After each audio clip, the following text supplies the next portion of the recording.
Mukunda jewellers మొట్టమొదటి factory outlet లో long హారాల పండుగ. ఈ ఆఫర్ నవంబర్ 8 నుండి 16 వరకు.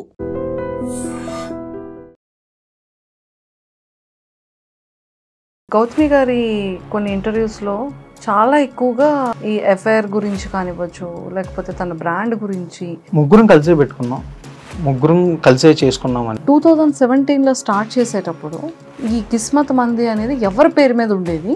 నా పేరు మీదను గౌతమి గారి పేరు మీద. ముగ్గురం ఈక్వల్గా మంచిగా కష్టపడ్డాము, సక్సెస్ అయ్యాము. దాని తర్వాత ఫ్రాంచైజీస్ ఇచ్చాము. Love marriage, arrange marriage? Arrange marriage. ఒకరోజు గట్టిగా అడిగితే ఓపెన్ అయిపోయింది. అవును, నాకు అఫేర్ ఉంది. గత 1 వీక్ నుంచి స్టార్ట్ చేసిందండి. 1 వీక్ నుంచి నీ మీద ఆ కేసు పెడతా, ఈ కేసు పెడతాను, నిన్ను నా మీద బ్లాక్మెయిల్ చేసావు, నువ్వు పెళ్ళైన తర్వాత ఎవరితో అఫేర్స్ పెట్టుకోలేదా అని నన్ను ప్రొవోక్ చేస్తుంది. నువ్వు అఫేర్ పెట్టుకుంది నాకు చాలా లింక్డ్ అయిన పర్సన్ తోటి, తను ఇంటికి రావట్లేదు, నువ్వు రా, ఇలా మాట్లాడడము, తను వేరే చోటుకి వెళ్ళాడు, నువ్వు ఇక్కడికి వచ్చేసి ఇలా. ఇది చూస్తే ఏ మగాడు తట్టుకోలేడు కదండి. ఎవరైనా మీకు ఇన్ఫ్లుయెన్స్ చేస్తున్నారు ఇలా చెప్పమని? ఇప్పుడు ఇన్ఫ్లుయెన్స్ చేసే వాళ్ళు అయితే డే 1 రావచ్చు కదా. నేను కూడా డే 1 వచ్చే స్కోప్ నాకు ఉందా లేదా మీరు చెప్పండి. అంటే అప్పుడు రాకుండా ఇప్పుడు మీడియాని ఇప్పుడు ఎందుకు వచ్చానంటే, నన్ను వారం నుంచి hi viewers, welcome to I dream. Gautami గారి కొన్ని ఇంటర్వ్యూస్లో చాలా ఎక్కువగా ఈ ఎఫ్ఐఆర్ గురించి కానివ్వచ్చు, లేకపోతే తన బ్రాండ్ గురించి అండ్ వాళ్ళ హస్బెండ్ గురించి చాలా విషయాలు మనం విన్నాం. అండ్ లైవ్లో కూడా వాళ్ళ డిస్కషన్స్ కొన్ని ఛానల్లో చూడడం జరిగింది. కాకపోతే ఏంటి అంటే, తను ఒక నేమ్ మెన్షన్ చేసి మేము ముగ్గురం కలిసి గిస్మత్ని స్టార్ట్ చేసాము, ఒక బ్రాండ్ని. సో మేము ముగ్గురం ఫ్రెండ్స్ బిఫోర్ మ్యారేజ్ నుంచి కలిసి బిజినెస్ స్టార్ట్ చేసిన తర్వాత అంతా బాగానే ఉండింది. అలాంటిది అండ్ గౌతమ్ అండ్ మహేష్ కూడా, వీళ్ళిద్దరు కూడా బెస్ట్ ఫ్రెండ్స్ అయ్యి ఉండి, సింధు ఈ గౌతమ్ వాళ్ళ వైఫ్ మా హస్బెండ్ మహేష్తో ఇలా ఎఫ్ఐఆర్ పెట్టుకుంది అని చెప్పేసి ఒక ఆడియో కూడా ఆవిడ బయటకు రిలీజ్ చేయడం జరిగింది. రిలీజ్ అయిన తర్వాత అందరూ చూశారు, అంతా అయిపోయింది, చాలా ఇష్యూస్ అయింది, కామ్గా అంతా గోయింగ్ ఆన్, అంతా క్లియర్ అయిపోతుంది అన్న టైంలో వీళ్ళ ఫ్రెండ్ దాంట్లోనే గౌతమ్ అనే పర్సన్ మళ్ళీ మన మీడియాని అప్రోచ్ అవ్వడం జరిగింది. ఎందుకు అప్రోచ్ అయ్యారంటే, నా వైఫ్ ఇప్పుడు నా మీద ఇన్ని డేస్ ఆగి మ్యూచువల్గా ఇంకా విడిపోదాము అని మాట్లాడుకున్న తర్వాత, అన్నీ ఓకే అని అయిపోయిన తర్వాత, ఫ్యామిలీస్లో పంచాయతీలు కూడా క్లోజ్ అయిన తర్వాత, ఈ ఒక 1 వీక్ నుంచి నాకు బ్లాక్మెయిల్ చేస్తూ నా మీద తప్పుడు కేసెస్ పెడతానని చెప్పి రివర్స్ అవ్వడం స్టార్ట్ అయిందండి. 1 వీక్ నుంచి నేను ఆ హెరాస్మెంట్ తట్టుకోలేకపోతున్నాను, నేను సూసైడ్ అటెంప్ట్ చేసుకొని, ఇంకా ఇది నా లాస్ట్ చెప్పేసి నేను ఇంకా సూసైడ్ అటెంప్ట్ చేసుకుందాం అని చెప్పి నేను మిమ్మల్ని అప్రోచ్ అవ్వడం జరిగింది అని చెప్పి కాల్ చేయడం జరిగింది. అసలు దానికి సూసైడ్ ఎందుకు బ్రో, అసలు ఏంటి ప్రాబ్లం ఏంటి అని చెప్పి నేను కొన్ని ఇంటరాక్షన్ అయిన తర్వాత కొన్ని విషయాలు మాట్లాడడం జరిగింది. ఒక్కసారి గౌతమ్ కూడా ఈరోజు స్టూడియోకి వచ్చారు కాబట్టి తనతో మాట్లాడి అసలు ఎందుకు జరిగింది, ఇలాంటి డెసిషన్ ఎందుకు తీసుకోవాల్సి వస్తుంది అనేది అతనితో క్లియర్గా తెలుసుకుందాం. హలో గౌతమ్ గారు. Hi ma'am. హాయ్.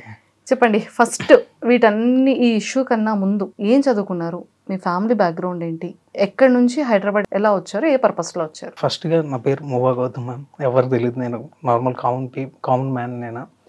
నేను RVRNJC కాలేజ్లో, గుంటూరు RVRNJC కాలేజ్లో బీటెక్ సివిల్ ఇంజనీరింగ్ చేశాను మ్యామ్. నా స్టడీ అయిపోయిన తర్వాత నేను బెంగళూరులో 1.5 years సివిల్ ఇంజనీరింగ్లో జాబ్ చేశాను.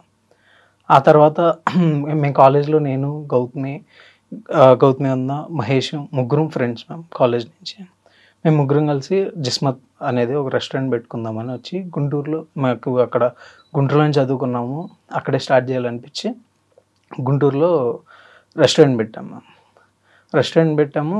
అండ్ దాని ముందర మా ఫ్యామిలీ బ్యాక్గ్రౌండ్ వచ్చేసరికి మా ఫాదర్ ఫార్మర్ అండి. నేను చిన్నప్పటి నుంచి మా నాన్న వ్యవసాయం చేస్తారు. నేను 10th class వరకు ఇంట్లోనే ఉండి చదువుకున్నా. ఆ తర్వాత ఇంటర్ తెనాల్లో చదువుకున్నా, తర్వాత బీటెక్ గుంటూరులో చదువుకున్నాను. ఆయన పొలం చేస్తానే మెల్లమెల్లగా చదివించుకొని బిలో మిడిల్ క్లాస్ ఫ్యామిలీ మాది. దాని తర్వాత రెస్టారెంట్ పెట్టుకున్నాము. మా ముగ్గురం బాగా కష్టపడ్డాము, ముగ్గురం ఈక్వల్గా మంచిగా కష్టపడ్డాము, సక్సెస్ అయ్యాము. దాని తర్వాత ఫ్రాంచైజీస్ ఇచ్చాము. అలా దాని తర్వాత హైదరాబాద్ వచ్చాము ఆ ఫ్రాంచైజీస్ వల్ల. తర్వాత బెంగళూరు వెళ్ళాము. ఓవరాల్గా 20 బ్రాంచెస్, దాదాపుగా 20 బ్రాంచెస్ వరకు ఓపెన్ చేసుకోగలిగాం మేము. చాలా మంచిగా జరుగుతుంది బిజినెస్ మాది అప్పట్లో. దాని తర్వాత 2021లో నాకు పెళ్ళయింది మ్యామ్. 2020 సింధు అనే అమ్మాయితోటి. లవ్ మ్యారేజా అరేంజ్ మ్యారేజా? Arrange marriage ma'am. ఒక మ్యాట్రిమోనీ సైట్లో. మ్యాట్రిమోనీ సైట్లో అరేంజ్ అరేంజ్ మ్యారేజ్ మ్యామ్. దాని తర్వాత తనతో పెళ్ళయింది. హ్యాపీగా ఉండేవాళ్ళం. 3.5 years మంచిగా హ్యాపీగా ఉండేవాళ్ళం. బిజినెస్ బాగానే ఉండేది. ఆ తర్వాత ఫ్యామిలీ లైఫ్ అంతా బాగుండేది మ్యామ్. అంతా బాగున్న తర్వాత ఒకరోజు ఎందుకో నాకు ఆ అమ్మాయి ప్రవర్తన అదంతా నాకు ఒక పాయింట్లో నాకు ఏదో ఒకలాగా అనిపించింది. కంప్లీట్గా ఇదివరకు బతుకుతున్న లైఫ్ స్టైల్, ఇప్పుడు లైఫ్ స్టైల్ చాలా మారిపోయింది. అమ్మాయి ప్రవర్తన కానీ, మీ వైఫ్ వైఫ్ది ఒక టెన్స్డ్గా అలా ఉంటా ఉండేది. ఎప్పుడు చిరాగ్గా మాట్లాడుతూ ఉండేది. ఏమన్నా కళ్ళిచ్చినా కూడా ఇలా భయపడతా ఉంటాం. ఫోన్ ఎప్పుడన్నా ఫోన్ చూసుకునేటప్పుడు నేను కళ్ళిచ్చినా ఇలా భయపడటం ఇలా చేస్తూ ఉండేది. సో నాకు దేనికి భయపడేది? మీకు భయపడేదా? నాకు అది ఒక ఇన్సెక్యూర్ ఫీలింగ్లో బతుకుతూ ఉండేది అమ్మాయి. ఎందుకో నాకు తెలియదు. ఏదో తప్పు చేస్తున్నాను అయితే నాకు అర్థమైంది. ఓకే, మీరు వచ్చేసేటప్పటికి ఫోన్ హైడ్ చేయడము. అప్పటి వరకు తన ఫోన్ ఎప్పుడూ నాకు ఇస్తూ ఉండేది.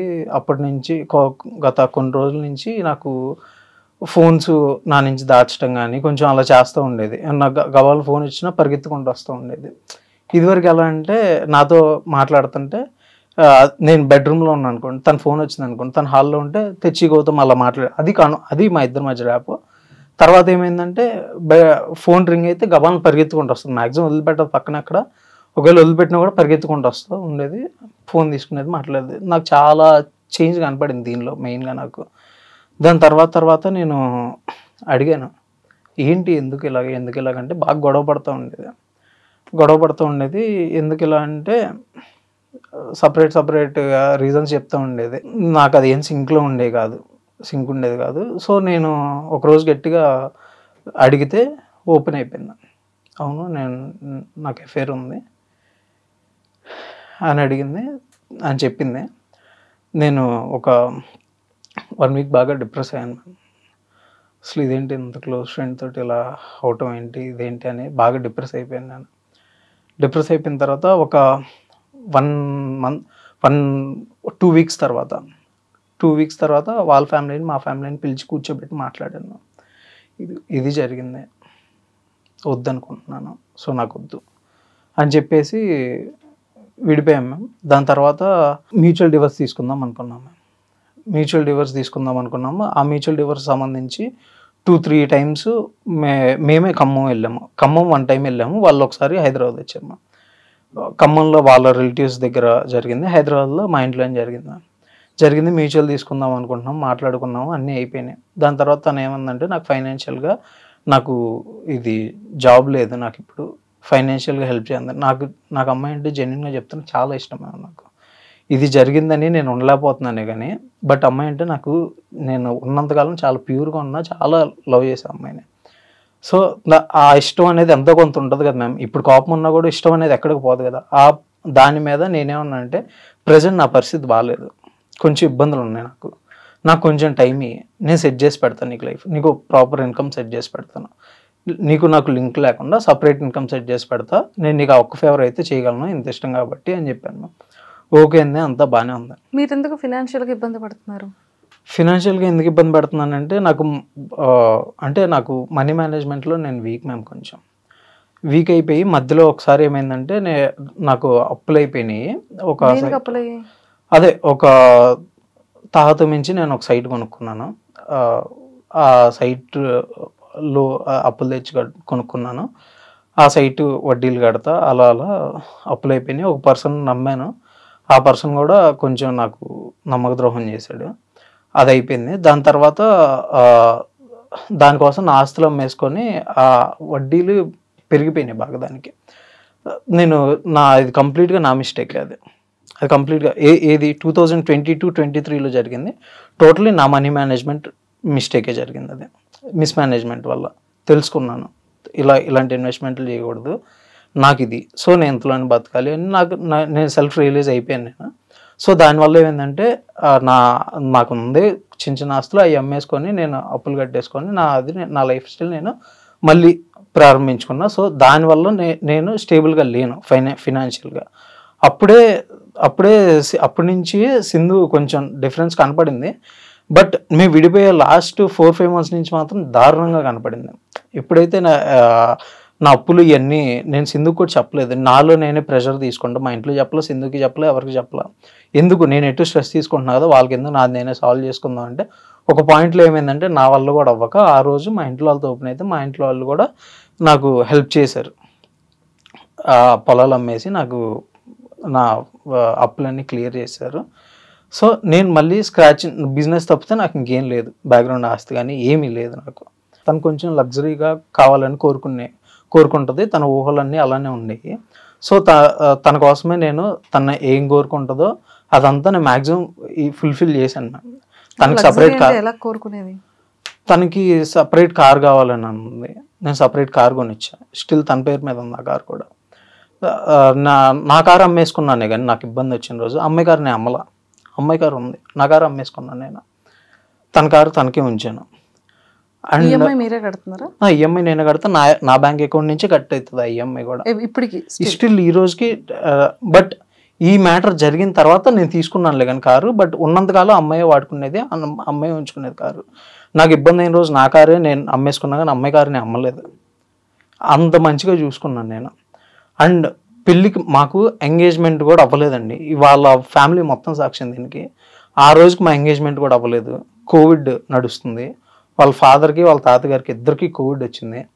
నేను ఆ అమ్మాయిని ఆ కోవిడ్లో వాళ్ళ ఫాదర్ని నేను కారులో ఎక్కించుకొని నేను హైదరాబాద్ తీసుకొచ్చి హైదరాబాద్లో ఒక డాక్టర్ ద్వారా నేను ఇంట్లో పెట్టుకొని నేను ట్రీట్మెంట్ చేయించాను. నేను ఎంగేజ్మెంట్ కూడా అవ్వాల ఆ రోజుకి. నేను అప్పటికి తనతో ఎమోషనల్గా బాండ్ అయ్యా, చాలా కాన్వర్జేషన్. బట్ మాకు 4-5 months అయింది. ఆ డెప్త్కి వెళ్ళాము.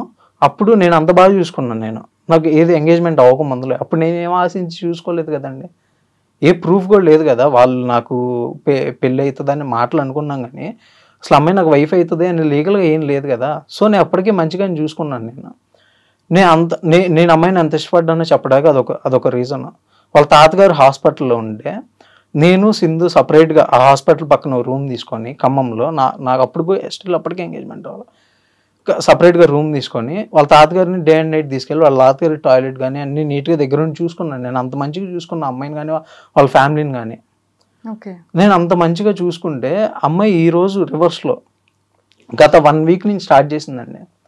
1 week నుంచి నీ మీద ఆ కేసు పెడతా, ఈ కేసు పెడతాను, నిన్ను నా మీద బ్లాక్మెయిల్ చేసావు, నువ్వు నన్ను బ్లాక్మెయిల్ చేస్తున్నావు. ఏమని బ్లాక్మెయిల్ చేస్తానండి? నేను మ్యూచువల్గా వాళ్ళ లాయర్కే నేను 15,000 వేసాను. వాళ్ళ లాయర్కే వేసాను. వాళ్ళే ఏమన్నారు, 15,000 ఏమన్నాను వేసాను.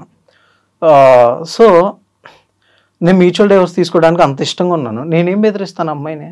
నేనేం బెదిరించట్లే అమ్మాయిని. అలాగా కేసు పెడతా ఉంటుంది. అండ్ నా ఫోన్ ట్యాప్ చేసావు అంటుంది.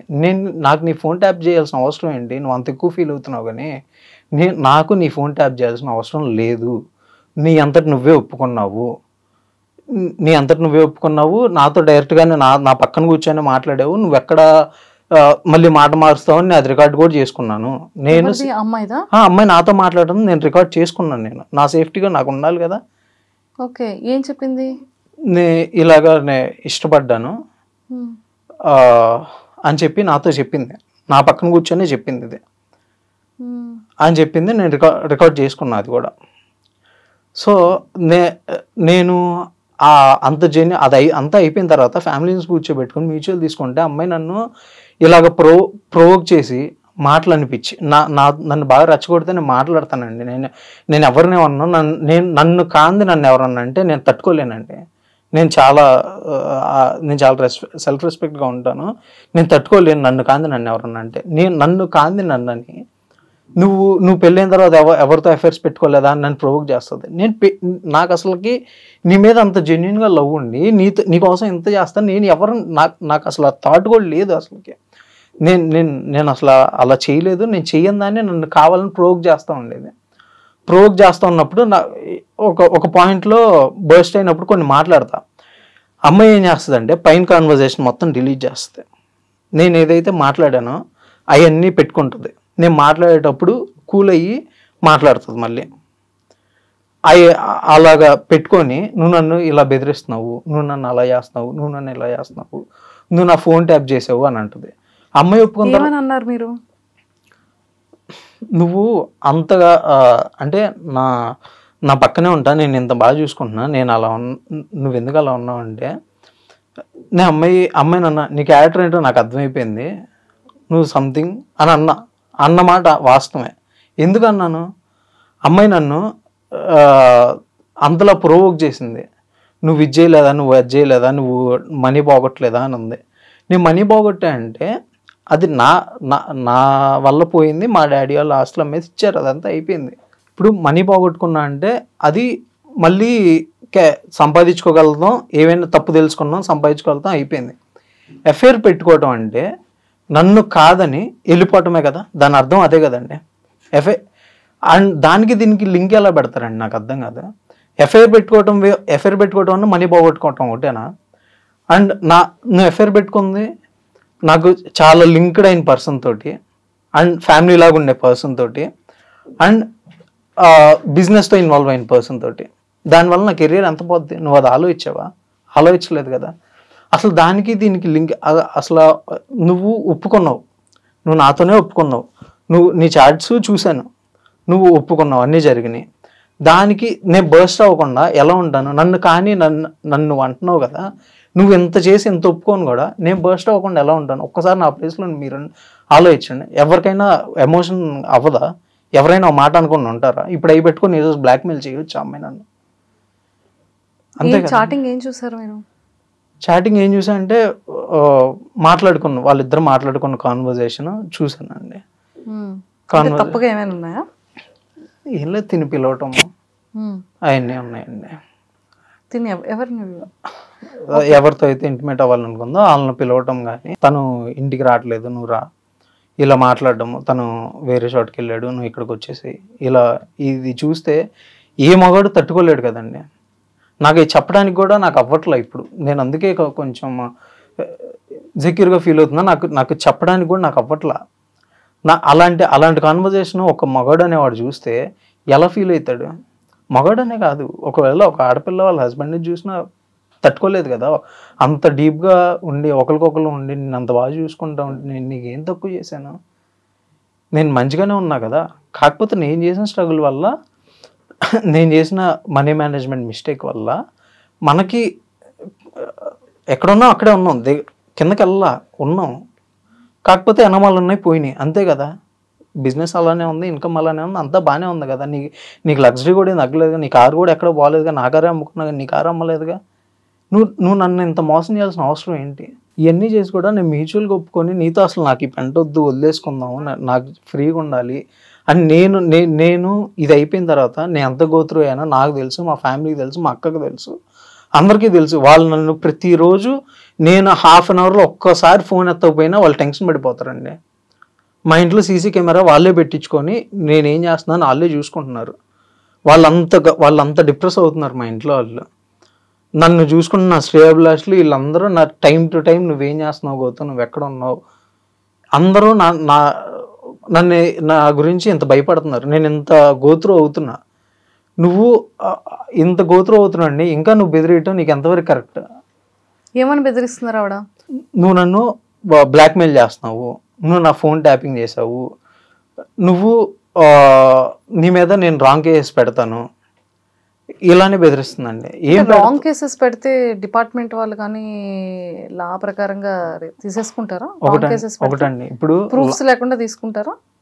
ఇప్పుడు ఒక అమ్మాయి నాకు తెలిసి ఏం పెడతంటే, అమ్మాయి నన్ను ప్రొవోక్ చేసిన తర్వాత నేను మాట్లాడిన మాటలు పెట్టి పెడుతుంది. అండ్ అమ్మాయి నాతో మాట్లాడినప్పుడు నేను కూర్చొని కానీ అవి రికార్డ్ చేసుకున్నాయి, కానీ అవి రికార్డ్ చేసినవి ట్యాపింగ్ అని పెడతారు. అది నేను రికార్డ్ చేయలేదు, సారీ ట్యాపింగ్ కాదు రికార్డ్ అని అందరికి తెలుస్తుంది కదా. ఇప్పుడు మీరు కూడా రికార్డ్ చేశారు కదా, రికార్డ్ చేస్తే తప్పేంటి? ఇప్పుడు అమ్మాయి మాట మార్చొచ్చు కదా. అదే అందుకని మీ దగ్గర కూడా ప్రూఫ్లు ఉన్నాయి కదా. ఇంకా మీ అమ్మాయి రాంగ్ గా పెట్టడానికి అక్కడ సోర్స్ లేకుండా మీ దగ్గర మీ ప్రూఫ్లు మీకు ఉన్నాయి కదా. ఇప్పుడు ఎఫ్ఐఆర్ పెట్టుకున్నాను అని యాక్సెప్ట్ చేసిన రికార్డ్ మీ దగ్గర ఉంది కదా. ఇంకంతకన్నా పెద్ద ప్రూఫ్ ఏం కావాలి అమ్మాయి అక్కడ లాక్ అవ్వడానికి? ఇప్పుడు లాలో ఏదైనా అమ్మాయికి ఫేవర్గా ఉంటుందండి. ఫస్ట్ అమ్మాయి అప్రోచ్ అయితే అమ్మాయి ఇప్పుడు ఆ రూల్స్ అన్ని మారిపోయి కదండి. ఒకవేళ ఫేవర్గా ఉంటుంది. ఇప్పుడు అమ్మాయి ఏమన్నా కేసు పెట్టినా కూడా నేను ఫైనాన్షియల్గా నాకు ఈరోజు ఇన్కమ్ కూడా ఆగిపోయింది. ఆపేస్తున్నారు. ఈరోజు అమ్మాయి ఉన్న కేసులు పెడితే నేను రివర్స్ కేసు పెట్టి దాన్ని ఫైట్ చేయడానికి కూడా నేను ఫైనాన్షియల్గా లేను. ఈరోజు నన్ను అంతా జీరో చేశారు. నన్ను ఫైనాన్షియల్గా జీరో చేశారు, నన్ను ఎమోషనల్గా జీరో చేశారు, ఫ్యామిలీ పరంగా జీరో చేశారు, అన్ని పరంగా జీరో చేశారు. ఎవరు చేశారు జీరో? అందరు కలిసి, నా చుట్టూతో ఎవరైతే ఉన్నారో అందరు కలిసి చేశారు. ఎవరెవరు? అదే నా ఫ్రెండ్సే అవనండి, నా లైఫ్ పార్ట్నరే అవనండి, ఎవరన్నా అవనండి. ఇప్పుడు ఎవరైతే ఇదంతా ఇన్వాల్వ్ అయ్యి చేసి ఇప్పుడు మళ్ళీ నన్ను బెదిరిస్తున్నారో వీళ్ళందరూ నన్ను జీరో చేశారు.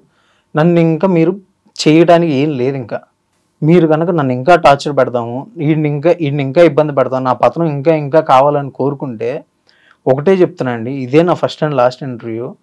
నేను ఇంకా ఫైట్ చేసే ఓపిక, ఫైనాన్షియల్ స్టెబిలిటీ మొత్తం పోయింది నాకు. ఇంకా ఒక మనిషిని లోపల పడేసి కొడతా ఉంటే వాడు నొప్పి తట్టుకోకపోతే ఏం చేస్తాడు? పట్టుకుంటాడు కదా. సేమ్ అదే స్టేజ్లో ఉన్నా నేను. పట్టుకున్నాను. నాకు గనక ఏమన్నా అయితే, నేనేమన్నా అయితే 100% నేను ఇప్పుడు ఏదైతే చెప్పానో మీకు అయ్యే కారణాల వల్ల నాకేమన్నా అయితే అదే జరుగుతుందండి. నాకు ఎవరన్నా చంపేసినా లేకపోతే నేను సూసైడ్ చేసుకొని చచ్చిపోయినా ఇవే కారణాలు, ఇంతకు మించి ఏం లేదు. నేను ఇది కూడా ఎందుకు చెప్తున్నా అంటే నా వల్ల ఇలాగ సఫర్ అవుతున్న మగాళ్ళు ఎంతోమంది ఉంటారు. వాళ్ళకి చెప్పుకునే స్కోప్ లేకో ఏమో లేదు, నాకు స్కోప్ లేదు. ఈరోజు ఇదంతా వైరల్ అవటం వల్ల నేను అడిగితే కూడా మాట్లాడిచ్చారు నన్ను. నేను కామన్ పర్సన్గా చెప్తున్నాను, నాలాంటి కామన్ అబ్బాయిలు చాలామంది ఈ ఇష్యూస్లో సఫర్ అవుతూ ఉంటారు లేడీస్ వల్ల. నాకు గనక ఏమన్నా అయితే 100% వీళ్ళు పెట్టిన టార్చర్ వల్ల, వీళ్ళ వల్లే నాకేమన్నా జరుగుతుంది. నేను చేసుకున్నా కూడా ప్రతి ఒక్కళ్ళు ఏం కారణం విత్ ప్రూఫ్స్ అన్నీ మా ఇంట్లో వాళ్ళకి, నా శ్రేయభిలాషులకి అందరికి ఇచ్చి నేను చచ్చిపోతానండి. అయ్యో ఎందుకు బ్రో అంతలాగా? ఎందుకు అంత పిచ్చి? అంతలా అంటే నన్ను అంత టార్చర్ పెడుతున్నారండి వీళ్ళు. కొంచెం ఫైట్ చేయండి, కానీ అంతేగాని అలా అన్ని విధాలా బ్లాక్ చేస్తున్నారు, ఫైనాన్షియల్ గా బ్లాక్ చేస్తున్నారు. వీడికి అసలు ఏం ఇన్కమ్ రాకూడదు, మేము ఫైట్ చేస్తే మా కాళ్ళ దగ్గరకు వచ్చి పడిపోయి అన్ని దారాదత్తం చేసి వెళ్ళిపోవాలి అనే దాంట్లో ఒకలాగా బ్లాక్ చేస్తున్నారు. అండ్ బ్లాక్మెయిల్ చేస్తున్నారు, సింధు చేత బ్లాక్మెయిల్ చేపిస్తున్నారు. సింధు బ్లాక్మెయిల్ చేస్తుందండి నన్ను కంప్లీట్గా. అమ్మాయి నన్ను పతనం చేయాలని కోరుకుంటుంది. సింధు అసలుకి అమ్మాయికి నా మీద కేసు పెట్టాల్సిన అవసరం ఏంటి? మ్యూచువల్ డైవర్స్ ఇస్తుంటే అసలు అమ్మాయికి కేసు పెట్టాల్సిన అవసరం ఏంటి? నా దగ్గర ప్రూఫ్ ఉంది. వాళ్ళ లాయర్కి నేనే డబ్బులు ఇచ్చాను, మ్యూచువల్ డైవర్స్ ఏయ్యా బాబు ఈ పెంట నాకు వదిలించుకోవాలంది, ఈ అమ్మాయి నాకు వద్దని. అమ్మాయి నాకు అసలు ఇలాగ అవసరం ఏంటి? అసలు అమ్మాయికి అవసరం ఏంటి? నా వల్లే నా ఇబ్బంది ఉంది. అమ్మాయికి ఏం లేదు కదా. నన్ను అంత మోసం చేసి ఇంకా నన్ను ఏం చేయాలనుకుంటుంది అమ్మాయి? వాడిని ఫైనాన్షియల్గా వీక్ చేసి, పర్సనల్గా వీక్ చేసి, అన్ని విధాలా వీక్ చేసి, ఫ్యామిలీని నాశనం చేసేసి, నేనేదో ఐపీ పెట్టారని చెప్తారు. నేనేం ఐపీ పెట్టలా. నాకు అప్పులు అయితే నా పొలం అమ్ముకొని నా డబ్బులు కట్టాను, నేనేం ఐపీ పెట్టలా. అది చెప్పడం వల్ల ఎంతమందికి నేను ఈరోజు ఎవరిని అంటలే, నేను ఫైట్ నేను కాదు అని చెప్పుకుంటున్నా అంతే. నేనేం ఐపీ పెట్టలే ఏ రోజు. నేను జెన్యున్గా నా ఆస్తులు మా నాన్న పేరు మీద కూడా ఉన్నాయి, ఆ పొలాలు నా పేరు మీద కూడా లేవు. నేను ఐపీ పెడితే పెట్టొచ్చు, 100% స్కోప్ ఉంది, నాకు పెట్టే అవసరం, నా పేరు మీద రూపాయలు లేదు, నేను పెట్టొచ్చు అని. కానీ అలా కాదు కదా, నేను అమ్మేసి కట్టేశాను కదా అందరికీ. ఎందుకు నేను కాంది నన్ను ఎందుకు అంటున్నారు అసలు మీరు? అన్నీ పడుతున్నా, ఇంకా బెదిరిస్తూ ఉంటే ఇంకేం చేయాలి నేను? నాకు ఇంకా ఆప్షన్ ఏముంది? నాకు ఒకసారి మీరు చెప్పండి. నాకు ఫైట్ చేసే ఓపిక లేదు, ఫైట్ చేసే ఫైనాన్షియల్ స్టెబిలిటీ లేదు, నేనేం చేయాలి ఇప్పుడు? అసలుకి ఎవరైనా మీకు ఇన్ఫ్లుయెన్స్ చేస్తున్నారు ఇలా చెప్పమని? నన్ను కాదండి, ఇప్పుడు ఇన్ఫ్లుయెన్స్ చేసే వాళ్ళు అయితే డే 1 రావచ్చు కదా. నేను కూడా డే 1 వచ్చే స్కోప్ నాకు ఉందా లేదా మీరు చెప్పండి. అంటే అప్పుడు రాకుండా ఇప్పుడు మీడియా ఇప్పుడు ఎందుకు వచ్చానంటే, నన్ను వారం నుంచి చాలా భయపెడుతుంది అమ్మాయి. వాట్సాప్ మెసేజెస్ పెడుతుంది, నేను నీ మీద ఆ కేసులు పెడతా ఈ కేసులు పెడతా అని పెడుతుంది. నేను నీ అంతు చూస్తా అంటుంది. నేను రిప్లై ఇవ్వకపోతే నన్ను ట్రిగర్ చేయి, మాకు నువ్వు రిప్లై ఇస్తే నీకే మంచిది అని మెసేజెస్ పెడుతుంది నాకు. నేను రిప్లై ఇవ్వను, నువ్వు చేయాల్సింది నువ్వు చేసుకో, మళ్ళీ ఎందుకు నువ్వు నన్ను ఇంకా మాట్లాడు ఎందుకు మాట్లాడు అంటుందంటే అమ్మాయి ప్రూఫ్స్ కోసం నన్ను ప్రొవోక్ చేయాలి, నేను ఏదో ఒకటి తిట్టాలి, వీడు నన్ను ఇలా తిడుతున్నాడు, ఇలా బ్లాక్మెయిల్ చేస్తున్నాడు, ఒక ఆడపిల్లని ఇలా అంటాడా అని కేసులు పెట్టడం. దానికి ఫైట్ చేసుకోవడానికి వాడి దగ్గర లేదు కాబట్టి సరెండర్ అయిపోతాడు వచ్చి. కేవలం అమ్మాయి ఎండ్ పాయింట్ ఇదే అండి. మహేష్, మీరు, గౌతమి గారు, మీరు ముగ్గురు క్లాస్మేట్స్? అవునండి. ఎన్ని ఇయర్స్? ఒకే కాలేజ్ అండి. 4 years ఒకే కాలేజ్ అండి. 4 years ఒకటే కాలేజ్. బట్ సెకండ్ ఇయర్లో పరిచయం, 3 years పరిచయం అండి పరిచయం.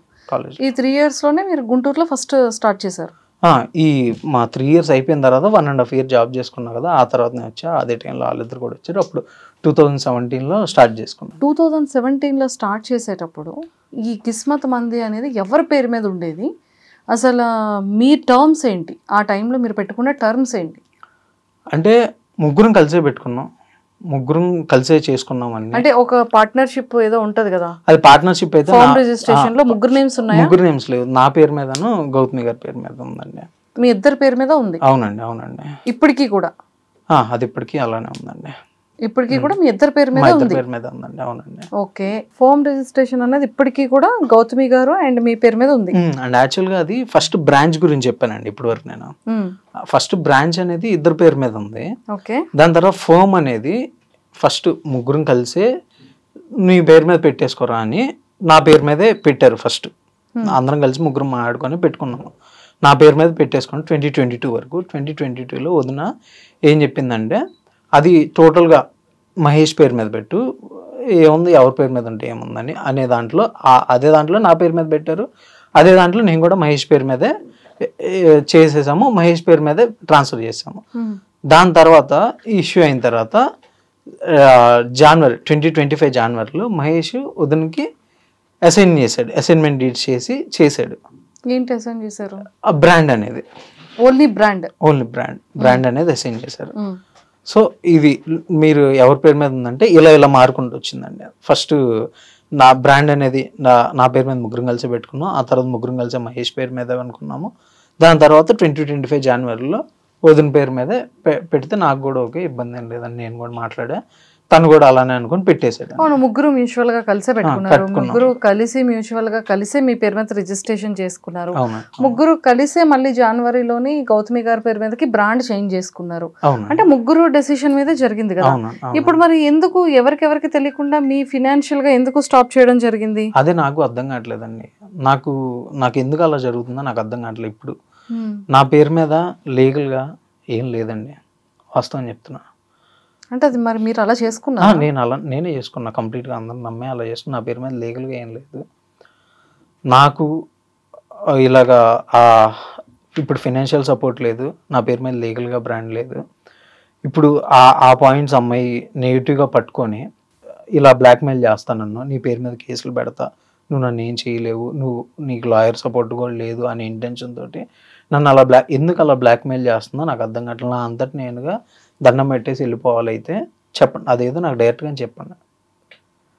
నేను ఇంతకన్నా పోగొట్టుకోవడానికి నా దగ్గర ఏం లేదు. ఇంకా మాట్లాడలేదు తర్వాత నేను మొన్నటో రీసెంట్గా మాట్లాడానండి.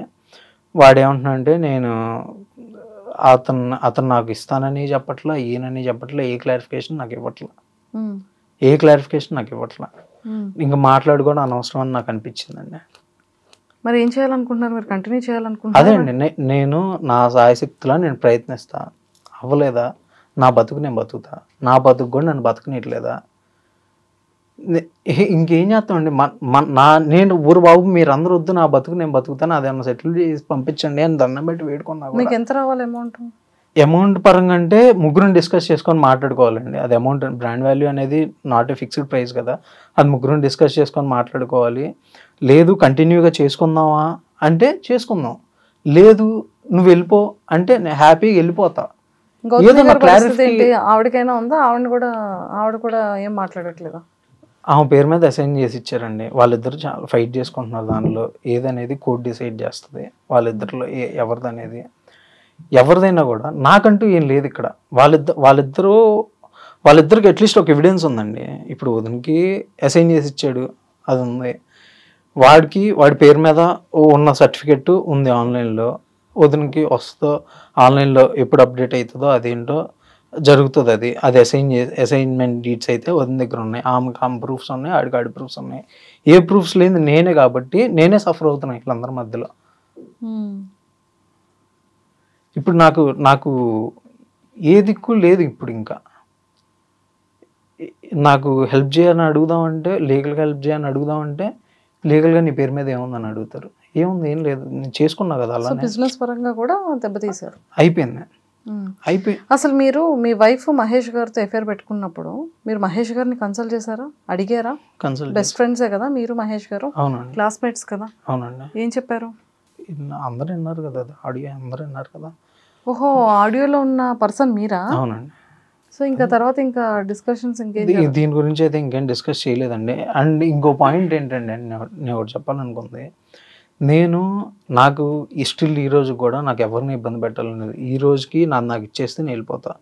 ఈ రోజుకి ఇవ్వనంటావా, అది నువ్వు నాకు క్లారిటీ ఇచ్చి ఇలా ఇబ్బంది పెట్టద్దు నన్ను, లేదంటావా ఇచ్చేసి okay well and good, okay మోసపోయాను అనుకుంటా, సింధు విషయంలో ఎలా మోసపోయాను అనుకుంటా అలానే మోసపోయాను అనుకుంటా, వెల్ అండ్ గుడ్ నేను వెళ్ళిపోతా. సింధువా నేను నీతో అయితే కలిసి ఉంటాను, నాకు ఇష్టం లేదు, ఉండను కూడాను, నువ్వెంత నన్ను బెదిరించినా కూడా నాకు దయచేసి నువ్వు మ్యూచువల్ డైవర్స్ ఇచ్చేసి, నన్ను ఇంకా ఎవరైతే సింధు తరపున నన్ను ఇబ్బంది పెట్టాలని చూస్తున్నారో వాళ్ళందరూ కూడా మీకు సంబంధం లేని విషయం, దయచేసి మీరందరూ ఎవరు నన్ను ఇబ్బంది పెట్టద్దు కూడాను. అదండి నేను చెప్పాలనుకుంటుంది. అండ్ వీటిల్లో ఏది జరగకపోయినా అంటే నా లైఫ్ని వెళ్ళి బతుకుతా. ఇప్పుడు అమ్మాయి మ్యూచువల్ డైవర్స్ ఇచ్చినా అయిపోయినా వదిలేసుకుంటా, ఇటు బ్రాండ్ ఇచ్చినా అయిపోయినా నేను వదిలేసుకుంటాను, నా లైఫ్ నేను బతుకుతా వెళ్ళిపోయి. దాన్ని కూడా ఇంకా నన్ను గెలకాలని చూస్తే మాత్రం ఇంకేం చేస్తామండి, ఇంక నేను ఇంతకు మించి ఏం చేయలేను కదండి. అంతవరకు అలాంటి డెసిషన్ ఏం తీసుకోకండి. ఆల్రెడీ ఇప్పుడు మీరే ఇంకా అన్ని లాగేసుకున్నారు మనిషి దగ్గర, ఇంకేముంటాయండి, ఏం ఉండవు కదా. ఫైట్ చేయాలంతే. మీరు ఒకసారి మాట్లాడండి, లేదు అంటే మీరు లీగల్గా మీరు కూడా అప్రోచ్ అవ్వండి, అంతే తప్ప సూసైడ్ ఒకటే దారా బ్రో.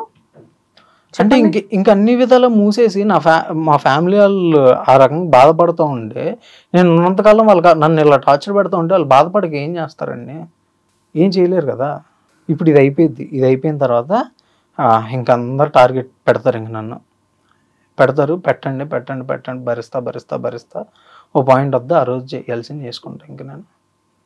ఇంకా మీరు అంతవరకు డెసిషన్ తీసుకోకండి. మీరు ఇప్పుడైతే వచ్చారు కదా, అసలు మీ పరిస్థితి బాగాలేదు, ఓకే, చాలా డిప్రెస్డ్గా ఉన్నారు, ఓకే, అవన్నీ వదిలేసి ఫస్ట్ మ్యూచువల్గా మీరు ఏదైతే మాట్లాడుకున్నారో ఒకసారి మళ్ళీ మీరు కూర్చోండి, మళ్ళీ మీరు మాట్లాడుకోండి, అది క్లియర్ చేసుకోండి, ఓకే.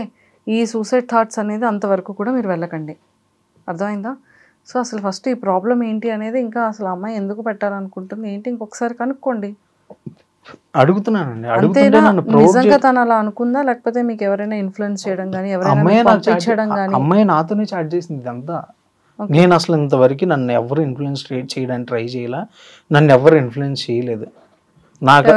సపోర్ట్ కావాలని మిమ్మల్ని అడిగి మీడియాకి ఏమైనా పంపించడం అస్సలు నన్ను ఎవ్వరు చేయలేదు. నాకే తట్టుకోలేక ఈరోజు నేనే కదా మిమ్మల్ని అప్రోచ్ అయ్యింది, నేనే అప్రోచ్ అయ్యాను. ఒక ఫ్రెండ్ ద్వారా మీ నెంబర్ తీసుకొని మిమ్మల్ని అప్రోచ్ అయ్యాను.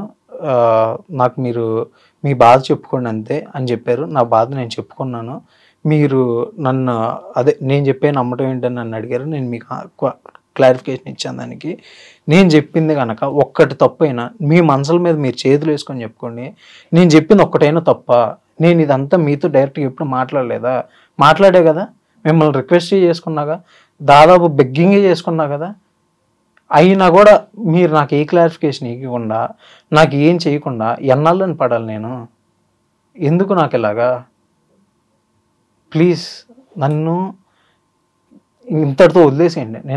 నాకు అసలు వద్దు, నేను వెళ్ళిపోతాను. నేను ప్లీజ్ దయచేసి నన్ను వదిలేసేయండి. ఇదేంటి నేను చెప్పాలనుకుంటున్నా. ఓకే, గౌతమి గారు ఏమైనా మీకు మీడియాలోకి ఏమైనా ఇలాగా? లేదండి, ఆమె గనక చెప్పాలనుకుంటే, నేను ఆమె హెల్ప్ తీసుకోవాలని నేను అనుకుంటే, ఆమె వెళ్ళిన రోజే నేను నీకు సపోర్ట్గా ఉంటాను, నేను కూడా లాభపడతాను, ఇద్దరం కలిస్తే, నీతో కూడా నేను కలిస్తే నాకు పెద్ద స్ట్రెంత్ అయితే ఇద్దరికి అని ఆమె నేను మాట్లాడుకొని నేను వెళ్ళొచ్చు కదండి. నాకు స్ట్రెంత్ లేనండి. నేను స్ట్రెంత్ ఉన్న ఆమెతో పాటు కలిస్తే ఆమెకు న్యాయం జరిగితే 100% నాకు జరిగింది. ఆ రోజే ఆ రోజు ఆమె నన్ను అడగలేదు, నేను వెళ్ళలేదు. అందట్టు ఆమెకు కూడా జస్ట్ ఇంటిమేషన్ చేసి అంతే, నేను ఆమె హెల్ప్ ఏం తీసుకోవాలో ఏం చేసుకోవాలో ఇలా వెళ్తున్నా అని చెప్పి, అంత మించి ఏం లేదు, అంతే అండి. ఓకే, మీకు కావాల్సింది ఏంటంటే ఎవరితో సంబంధం లేకుండా నేను న్యాయం కూడా మీ మనసుకి ఏ న్యాయం అనిపిస్తే అదే చేయండి, బట్ ఏదో ఒకటి చేయండి, నాకు ఏదో క్లారిఫికేషన్ చేయండి. అంటే ఏం వద్దు, లేదు నీకేం బ్రాండ్ లేదు వెళ్ళిపోరా అని చెప్పు, క్లారిటీ చెప్పేసి వెళ్ళిపోతా. బట్ నీకు తెలుసు కదా ఎవరిదేంటో. అజ్జి సింధు, నీకు కూడా నువ్వు మ్యూచువల్ డైవర్స్ ఇవ్వు, దయచేసి ఇవ్వు. నేను నిన్ను ఏమంటలా, నేను నిన్ను నాకు ఇప్పుడు దాకా చేసిన చాలు, ఇంకెప్పుడు మన ఇద్దరం ఒకరికొకరు మాట్లాడుకోవద్దు, ఏమొద్దు. నీ దారి నువ్వు చూసుకో, నా దారి నేను చూసుకుంటా. నేను నిన్ను ఏం చేయలేదు, ఏం చెయ్యను కూడాను. నువ్వు కూడా నన్ను దయచేసి ఏం చేయ, మాకు ఏమి తప్పుడు కేసులు పెట్టొద్దు, ఏమి చేయొద్దు. అదే అండి నేను చెప్పాలనుకున్నా. ఓకే, మొత్తానికి మీ ప్రాబ్లం ఏంటి అనేది ఈ వీడియో ముందుకు వచ్చి క్లారిఫై చేసుకున్నాను. సో అలాగే మనం కూడా ఖచ్చితంగా మీరు ఎలాంటి వేరే థాట్స్లోకి వెళ్ళకుండా మీరు జాగ్రత్తగా ఉండండి. అసలు ఆ కైండ్ ఆఫ్ డిప్రెషన్ పెట్టుకోవద్దు. వాళ్ళతో మాట్లాడండి, ఇంకొకసారి ఫైనల్గా కూర్చోండి, పెద్ద బోత్ సైడ్ ఫ్యామిలీస్ కూర్చొని ఆ మ్యూచువల్గా ఏదైనా క్లియర్ చేసుకోండి తప్ప సూసైడ్ వరకు ఆ థాట్స్ అనేది పెట్టుకోకండి. అలాగే. అండ్ ఇంకోటి లాస్ట్లో నేను మీడియాకి వచ్చింది ఎందుకంటే నాకు ఏ లీగాలిటీ లేదు కాబట్టి నేను మీడియాకి వచ్చాను. నేను లీగల్గా చూసుకోవడానికి నేను అందరిని నమ్మేసి నా పేరు మీద ఏం లేకుండా పెట్టుకున్నాను. సో నాకు లీగాలిటీ లేదు కాబట్టి నా బాధ నువ్వు చెప్తుంటే ఎవరు వింటలేదు కాబట్టి, నీ మనసుకి నీకు తెలుసు కాబట్టి, నువ్వు నాకు చెప్పే స్కోప్ కూడా ఇవ్వట్లేదు కాబట్టి నీకు తెలియపరచడానికి నేను వచ్చాను. అంతేగాని నువ్వు ఈరోజు మీడియాకి వెళ్తే న్యాయం జరుగుతుందా అంటే అట్లీస్ట్ నీకు మనసుకి కొడుతుంది కదా, ఒక పాయింట్లో ఒక మనిషికి ఏదో పాయింట్లో కొడుతుంది కదా. ఈడి ఎంత గోత్రో అయితే అక్కడ దాకా వెళ్ళాడు, వాడికి అందరికీ తెలుసు. నేను అనేవాడిని సోషలైజ్ అవ్వను, నేను అనేవాడిని బయట అనే పాయింట్ అందరికీ తెలుసు. నేను ఇంత హార్ట్ బ్రేకే వచ్చాయంటే వాడు ఎంత సఫర్ అవుతున్నాడు అనేది దయచేసి కొంచెం ఆలోచించుకోండి మీరే. ఇంకా థ్యాంక్స్ అండి నాకు ఈ ప్లాట్ఫామ్ ఇచ్చినందుకు. థ్యాంక్స్. అండ్ మీరు కూడా మంచి వ్యక్తి, మీరు అలాంటి థాట్స్ అనే సైడ్కి వెళ్ళకుండా ఫైట్ చేయండి, ఫ్యామిలీస్ని కూర్చోబెట్టుకొని మ్యూచువల్గా క్లియర్ చేసుకోండి తప్ప సూసైడ్ థాట్స్ అనే దానికి పెట్టుకోకండి. మనిషి చచ్చిపోతే ప్రాబ్లం సొల్యూషన్ అయిపోతుంది అని అనుకోకండి. ఇదంటే పిరికి వాళ్ళు చేసే పని. సో మారల్ సపోర్ట్గా మేము ఇవ్వగలం, అంతవరకు చేయగలం తప్ప మీ ప్లేస్లో కూర్చొని మీ ప్రాబ్లమ్ని మేమైతే తీసుకోలేం కదా. ఇక్కడ చెప్పేటప్పుడు 100 చెప్పడానికి చాలా ఈజీగా ఉంటుంది, కానీ బేర్ చేసేవాడు భరించేవాడికి మాత్రమే నొప్పి తెలుస్తుంది. ఓకే, మా సైడ్ నుంచి రిక్వెస్ట్ ఏంటి అంటే అలాంటి థాట్స్ తెచ్చుకోకండి. ఇంతవరకు ఫైట్ చేశారు కదా, ఇంకొన్నాళ్ళు ఫైట్ చేసి ప్రాబ్లమ్ని షార్ట్అవుట్ చేసుకోండి తప్ప సూసైడ్ వరకు వెళ్ళకండి. ఇది ఒక్కటే మేము చెప్పగలం. మా సైడ్ నుంచి రిక్వెస్ట్ ఇది. అంటే ఇంకో మనిషిని అన్ని విధాలుగా చంపేస్తే ఇంక ఫిజికల్గా కూడా ఉండలేడు కదండి, అంతే. బట్ మీరు చెప్పింది నేను తీసుకుంటా 100%. ఒక సిస్టర్ లాగా, ఒక సొంత చెల్లి చెప్తే ఎలా అర్థం చేసుకుంటారో ఆ రకంగా అర్థం చేసుకోండి. ఇంకెంతకన్నా నేను ఏం చెప్పాలి. అలాగే. ఓకేనా? Thank you so much. And don't forget to subscribe to iDream. And for more videos, please subscribe to iDream. Please subscribe to iDream. Please subscribe iDream. And please subscribe to iDream. For more videos, subscribe to iDream. please like, share and subscribe to the channel. Congratulations, iDream. Subscribe to iDream. Subscribe to iDream. So subscribe to iDream Media. iDream ki iDream team andarki huge congratulations. Please subscribe iDream Media. Please subscribe to iDream. Subscribe iDream. Please subscribe to iDream. iDream అంటే నా కళల channel subscribe చేసుకున్న నోరు తిరుగుతలేదు, మీరైతే గంట గుర్తు కొట్టండి. For more such videos, please subscribe to iDream. Subscribe to iDream. Please subscribe to iDream. Please subscribe iDream Media. Please do subscribe to iDream. Please subscribe to iDream Media. For best entertainment and information, please subscribe iDream.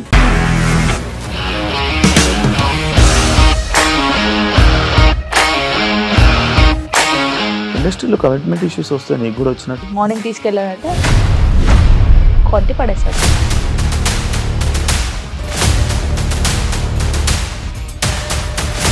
ఒక్కళ్ళు కూడా చూడలేదు ఈ cinema అని చెప్పడానికి కూడా చాలా ధైర్యం కావాలి. అది నిజం కదా, దాంట్లో ధైర్యం ఏంటి? ఇది నెక్స్ట్ డే ప్లేట్ మార్చేస్తే తప్పు కదా. As of now we are comfortable this అని నేను అనుకుంటున్నాను. రష్మిక గారిది మీది ఒకే ఊరు అంటే కదా. నీకు కోపం వచ్చిందంటే బాగా తిట్టేత్తరా?